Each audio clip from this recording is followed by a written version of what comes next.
Hello good morning everyone. Madhya Pradesh के daily current affairs में बात करेंगे आज 27 दिसंबर के सारे महत्वपूर्ण करंट अफेयर्स के बारे में। कल 4 प्रश्न हमने पूछे थे कि निम्नलिखित में से मोहिनी सागर परियोजना किस नदी पर स्थित है।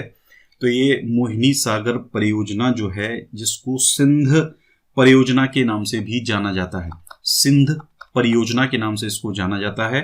और चूंकि सिंध इसके नाम में जुड़ा हुआ है, इसका मतलब ये सिंध नदी पर स्थित है। ठीक है। मध्य प्रदेश का जो शिवपुरी है, ध्यान रखिए, मध्य प्रदेश का जो शिवपुरी है और इस जिले में स्थित है। इसके साथ साथ 1972-73 के आसपास इसका जो निर्माण है वो कार्य शुरू हुआ था और 2008-9 में ये परियोजना जो है वो पूरी हो गई थी। ठीक है।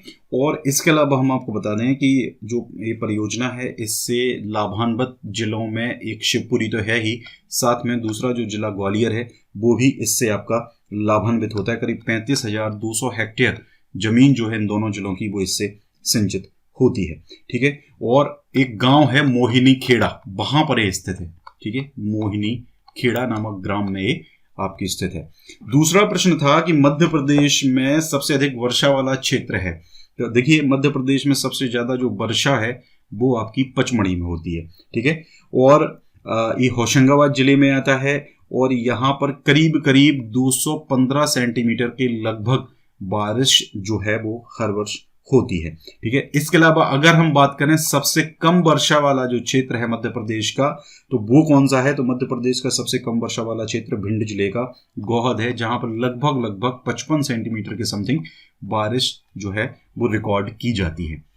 अगला प्रश्न था कि किस वर्ष जबलपुर नगर निगम का गठन किया गया था। तो देखिए, आपको पता है कि मध्य प्रदेश का जबलपुर नगर निगम मध्य प्रदेश का पहला नगर निगम था, जिसकी स्थापना या गठन 1864 में करी गई थी। ठीक है। इसके अलावा जो आपका ग्वालियर नगर निगम था, ग्वालियर नगर निगम बनाया गया था 1887 में।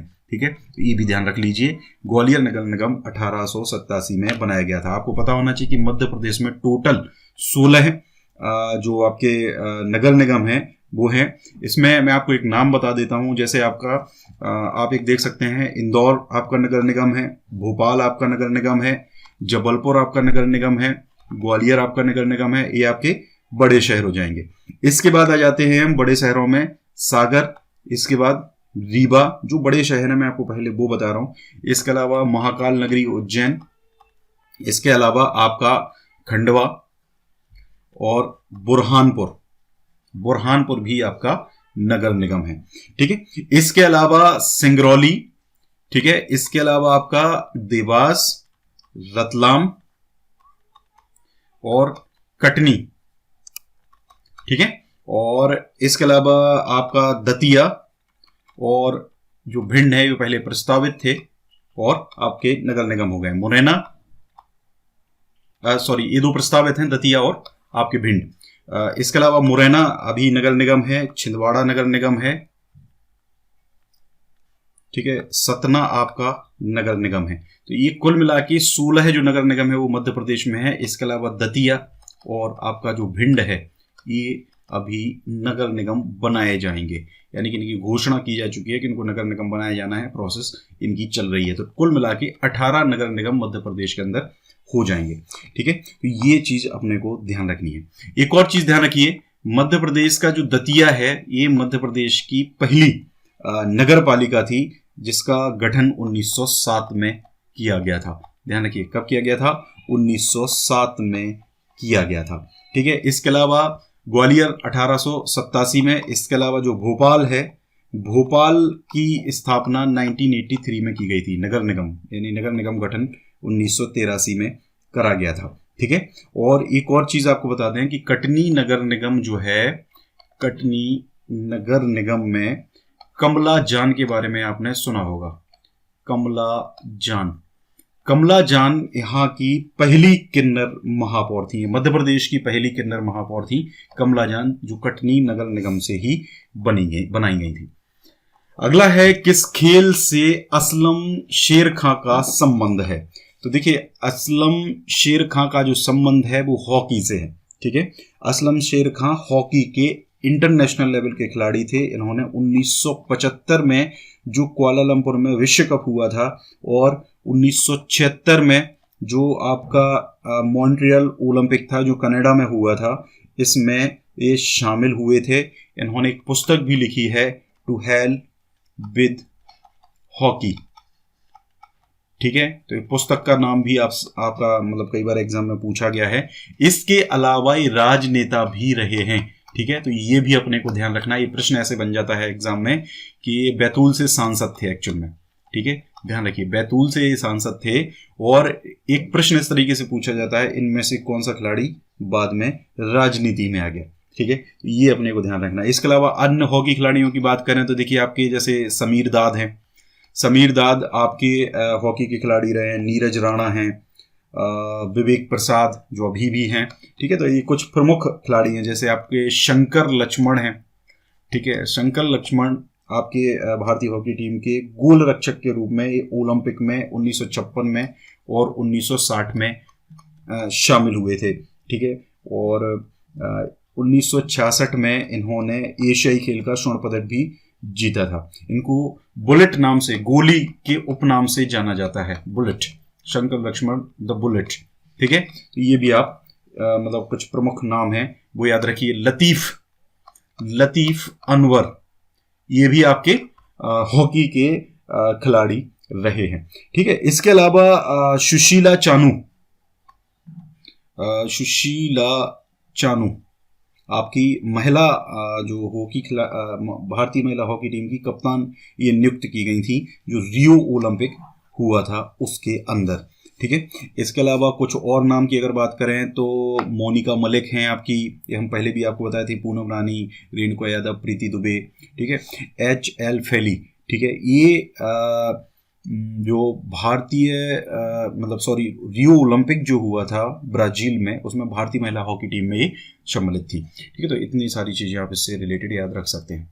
मयंक श्रीवास्तव ने इसका मतलब जवाब दिया है, जो अच्छा जवाब इनका मुझे अच्छा लगा है। नगर पालिका का एक और इन्होंने बताया कि कार्यकाल 5 वर्ष का होता है। ठीक है, तो ये बाकी सारी जानकारी लगभग मैं शायद आपको इसमें दे चुका हूँ। ठीक है, बैतूल से सांसद रहे थे, लोकसभा सांसद, ये मैंने आपको बताई गया है। और कुल मिला के पूरा कंटेंट मैंने आपको ऑलरेडी बता दिया है। आज के लिए आपका प्रश्न है, मध्य प्रदेश का कौन सा स्थल गुप्त काल से संबंधित नहीं है। ठीक है, तिकवा का विष्णु मंदिर, ये जबलपुर में है। शिव मंदिर खोह नागौद में है आपका, जो आपका सतना में आता है।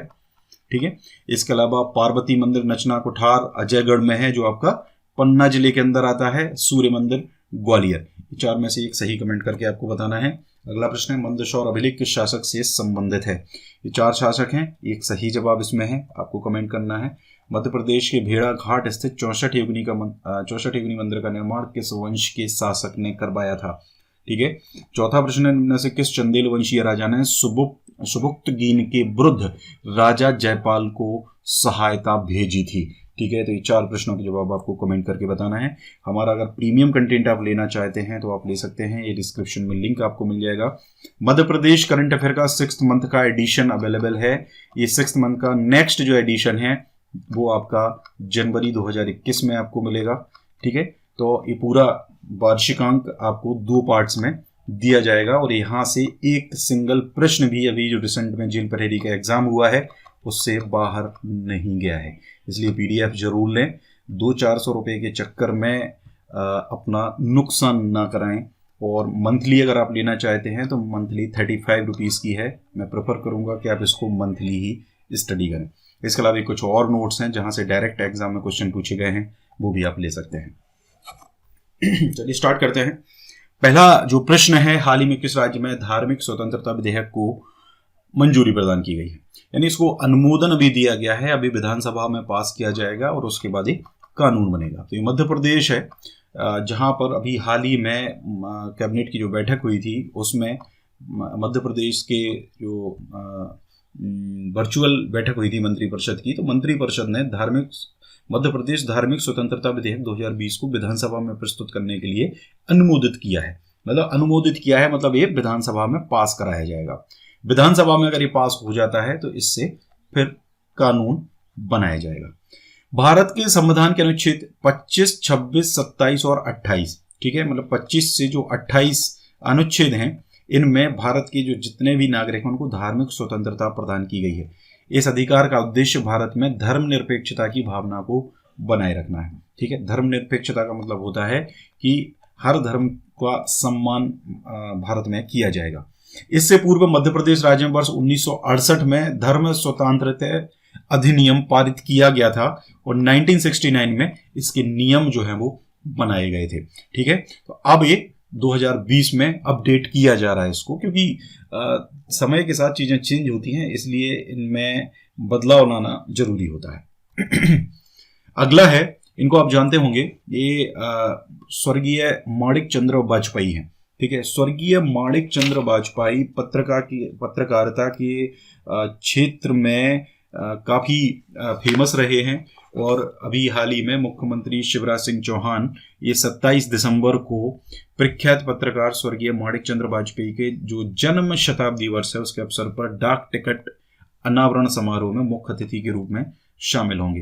ये जो कार्यक्रम है ये मिंटो हॉल भोपाल में आयोजित किया जाएगा। इस कार्यक्रम की जो अध्यक्षता है वो हरियाणा और त्रिपुरा के पूर्व राज्यपाल प्रोफेसर कप्तान सिंह सोलंकी करेंगे। ठीक है, इस अवसर पर भारतीय साहित्य परिषद के जो राष्ट्रीय संगठन मंत्री हैं श्रीधर पराडकर ये मुख्य वक्ता के रूप में संबोधित करेंगे। ठीक है, यहाँ पे हम आपको बता दें कि देखिए मध्य प्रदेश सरकार के द्वारा पत्रकारिता के क्षेत्र में इनके नाम से एक पुरस्कार भी दिया जाता है, जिस पुरस्कार का नाम है स्वर्गीय माणिक चंद्र वाजपेयी राष्ट्रीय पत्रकारिता पुरस्कार। ठीक है, और इस पुरस्कार की स्थापना 2006 में करी गई थी। ध्यान रखिए कब करी गई थी, 2006 में करी गई थी। हालांकि इनका संबंध उत्तर प्रदेश से, इनका जन्म उत्तर प्रदेश में हुआ था, लेकिन ऐसा नहीं है कि जिनका जन्म उत्तर प्रदेश में हुआ उनके नाम पर सम्मान मध्य प्रदेश में नहीं दिया जा सकता। ठीक है, और इन्हीं की स्मृति में इसकी स्थापना करी गई थी। 2 लाख रुपए का ये पुरस्कार है। ठीक है, ध्यान रखिए कितने लाख का, 2 लाख का ये पुरस्कार है। ऐसे ही एक पूर्व पत्रकार रहे स्वर्गीय गणेश शंकर विद्यार्थी, उनकी स्मृति में भी एक राष्ट्रीय पत्रकारिता पुरस्कार मध्य प्रदेश सरकार के द्वारा दिया जाता है। इसके तहत भी 2 लाख रुपए की राशि इसमें दी जाती है और इसकी स्थापना करी गई थी 2007 में। ठीक है, हालांकि और भी माखनलाल चतुर्वेदी पत्रकारिता पुरस्कार भी दिया जाता है, एक तरुण कुमार भादुड़ी पुरस्कार भी मध्य प्रदेश सरकार के द्वारा दिया जाता है। ऐसे बहुत सारे पुरस्कार दिए जाते हैं। थोड़ी सी बात करें अगर माणिक चंद्र वाजपेयी जी की, इनको मामा जी के नाम से जाना जाता है। मामा जी के नाम से लोकप्रिय थे। एक भी आप ध्यान रखिए, उत्तर प्रदेश का जो बटेश्वर है यहाँ पर 7 अक्टूबर 1919 को इनका जन्म हुआ था। साल 1953 में भारतीय जनसंघ के संगठन मंत्री के रूप में कार्य किया इन्होंने। 1966 में विजयदशमी के दिन स्वदेश नामक समाचार पत्र जो है ये इंदौर से प्रकाशित होता है। ये प्रकाशन शुरू किया गया था। मामा जी इसके संपादक के तौर पर जुड़े थे, मतलब एडिटर ये ही बनाए गए थे। ठीक है, तो ये भी आपको ध्यान रखना है।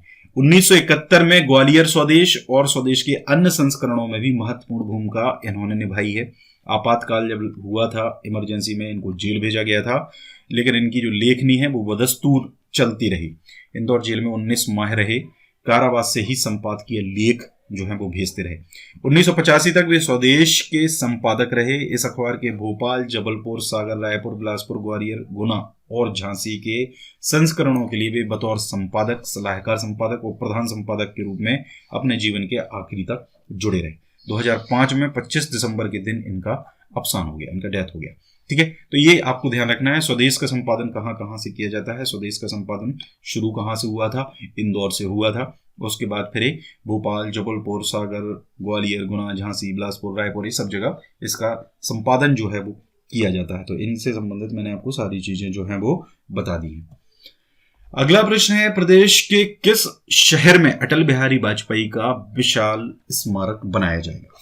तो ये मध्य प्रदेश का, देखिए आपको पता है अटल बिहारी वाजपेयी जी जो हैं वो, इनका संबंध जो है वो कहाँ से रहा है, ग्वालियर से रहा है। ठीक है, तो ग्वालियर में ही एक स्मारक बनाने की जो घोषणा है वो अभी हाल ही में मुख्यमंत्री शिवराज सिंह चौहान के द्वारा की गई है। ठीक है, और इन्होंने अभी हाल ही में भोपाल का जो शौर्य स्मारक है, ठीक है, चलिए कमेंट करके बताइए कि शौर्य स्मारक की स्थापना कब की गई थी। ठीक है, ये आपको जरूर कमेंट करके बताना है। ठीक है, तो इस शौर्य स्मारक चौराहे के पास देश के पूर्व प्रधानमंत्री भारत रत्न स्वर्गीय श्री अटल बिहारी वाजपेयी की जयंती के अवसर पर उनकी विशाल प्रतिमा का अनावरण जो है वो किया गया है। ठीक है, इनकी जो प्रतिमा है वो 12 फीट ऊंची है और करीब 1700 किलो वजनी है। ठीक है, और ग्वालियर में स्वर्गीय श्री अटल बिहारी वाजपेयी के व्यक्तित्व, कृतित्व और जीवन दर्शन को प्रदर्शित करने के लिए विशाल स्मारक बनाया जाएगा। ठीक है, ये ऐसी घोषणा मुख्यमंत्री शिवराज सिंह चौहान ने की हुई है। अटल बिहारी वाजपेयी जी की बात करें तो 1924 में इनका जन्म हुआ था ग्वालियर में। ठीक है, ध्यान रखिए 1924 में इनका जन्म हुआ था ग्वालियर में। हिंदी के प्रसिद्ध कवि भी ये रहे हैं, भारत के प्रधानमंत्री रहने के साथ साथ इन्होंने जो आपका राष्ट्र धर्म, वीर अर्जुन और पांचजन्य जो पत्र पत्रिकाएं हैं उनका संपादन भी किया है। ठीक है, ध्यान रखिए राष्ट्र धर्म, पांचजन्य और वीर अर्जुन। और इनको 1992 में पद्म विभूषण दिया गया था और 2015 में इनको भारत रत्न से सम्मानित किया गया था।